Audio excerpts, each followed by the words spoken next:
now? Well, earlier today they were playing their last home fixture of the season against Aberdeen. And if you cast your minds back to earlier in the season, I think you would agree that one of the most significant games was when Aberdeen were last here.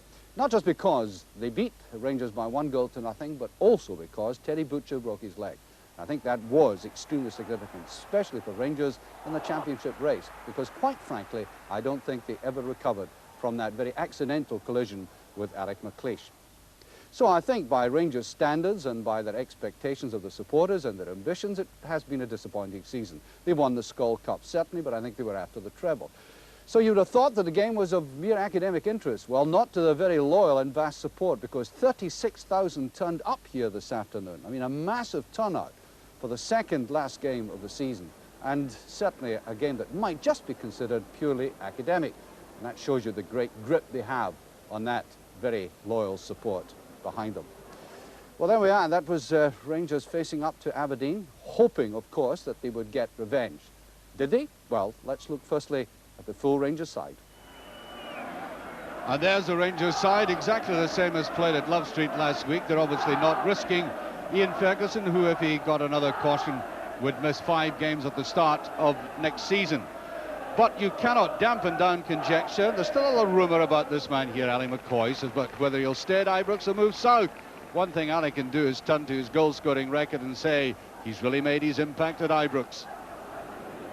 Aberdeen are much changed this afternoon as a result of suspension and injury, and I'm told that fullback Brian Irvin is a suspect as well. He might be substituted during the game.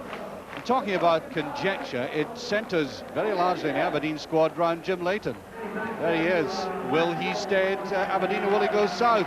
It may well be that we're seeing him playing for the last time at Ibrox. The referee is Douglas Hope.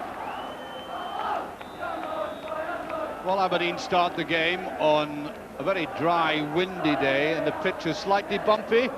I think control is going to be at a premium, and there is the first free kick of the game with Jimmy Nicholl at full-back. Leaving it there to Goff.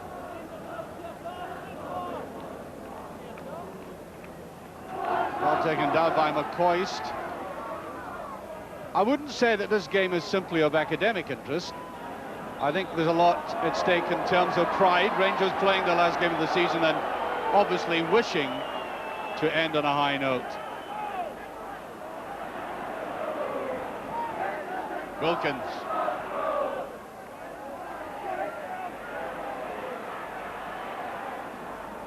Very deliberate build-up by Rangers again. Walters.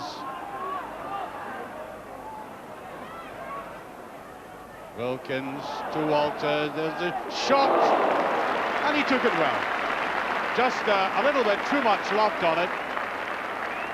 But you've got to admire the challenge that he accepted there. You know, he realized he was going to be closed down, and he really went for it. Beautifully killed by McCoist. Now Walters laid it off beautifully to McCoist. A little bit too much, yes.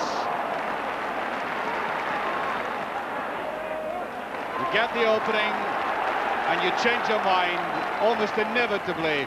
Either McLeish or Miller will fasten onto you.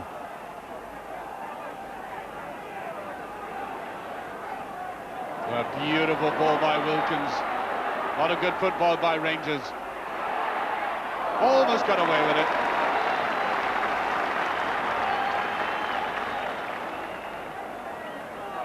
Rangers big men in there. There's Goff. Ferguson. Well, I think the Spaniards discovered the quality of this man, not that man, the goalkeeper, on Wednesday night. Right behind the line of the shot. Good shot by Ferguson. A lot of bodies in the way, so into the rifle it rather straight. Plucked cleanly there. Plucked away by Goff. Hewitt. John Hewitt. Trying to use that pace of his, and that's a useful ball. And Cooper. Very surprising to find him in that area. Here's Walters. Brown, no free kick, Brown on his own. Here's Brown, had to lay it off, didn't have much support.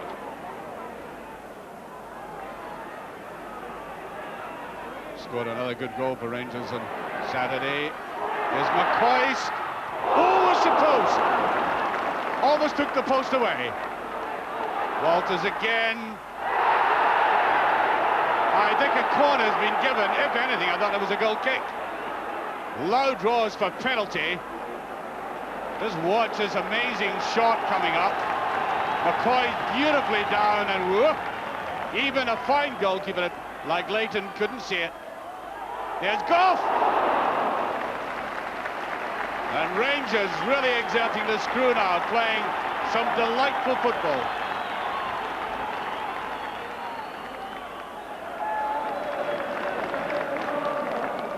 Straight to Miller. Trying to get behind the Rangers defence, and Faulkner almost did. Hewitt does. Ooh, that was inches away. Good counter-attack there by Aberdeen.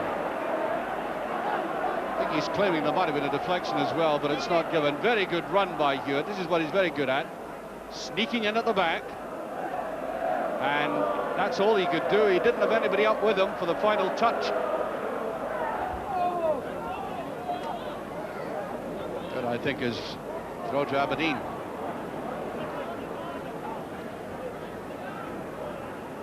Taken there by Irvin. Nicholas. Nice little back healer. And Woods. Whoop, really caught out by that. Ball swirling viciously in the wind. And that really was an opportunity for Aberdeen. Coming from this back healer here. Just, you know, the kind of eyes at the back of the head touch Nicholas is very good at. And that sent Chris Wood scrambling. Again, there's a lot of curl. John Brown trying to get missed by McCoist. And there, I think there might have been a touch by Faulkner and Goff together. We'll see where the touch eventually comes from. Out by Brown, missed by McCoist. Willie Miller up as usual. And then here is a final touch, I think probably from Goff.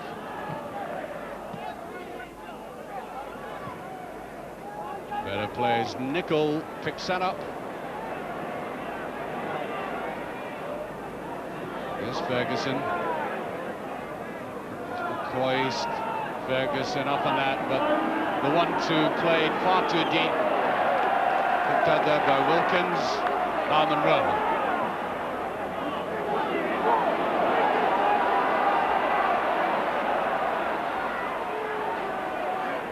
Cooper did that very well. That's not a bad ball. And really, McCoist ought to have done better than that.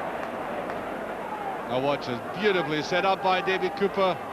The header, and I'm not quite sure what happened there, but seemed to take his eye off the ball and get too much on top of it. And there we go. That's the whistle to bring play to a halt for the first half. And the difference between Rangers in the first 15 minutes and Rangers for the rest of the game is the difference between night and day. They played superbly well. They really ought to have gone in front. That marvellous shot by McCoist was the nearest to it, almost took the wood away or splintered it. But then, of course, we had that very good running shot at the other end by John Hewitt in the 27th minute. Might have put Aberdeen in the lead after so much Rangers dominance. And I'm sure this very large crowd wants something a bit more from their side in the second half. The News Grandstand in Glasgow, a handsome symbol of the Garden Festival, the huge tower that dominates Governon District and gets a view, an angular view of the start of the second half at Ibrox Park. And I think the punters who've come in here will be wanting a lot more action than the last 20 minutes of the first half. Goff gets away there. Free kick. Rifles that through to McCoist.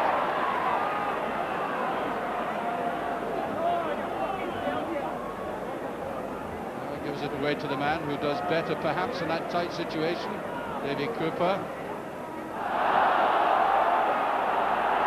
Cooper fouled that time at the third effort. Free kick.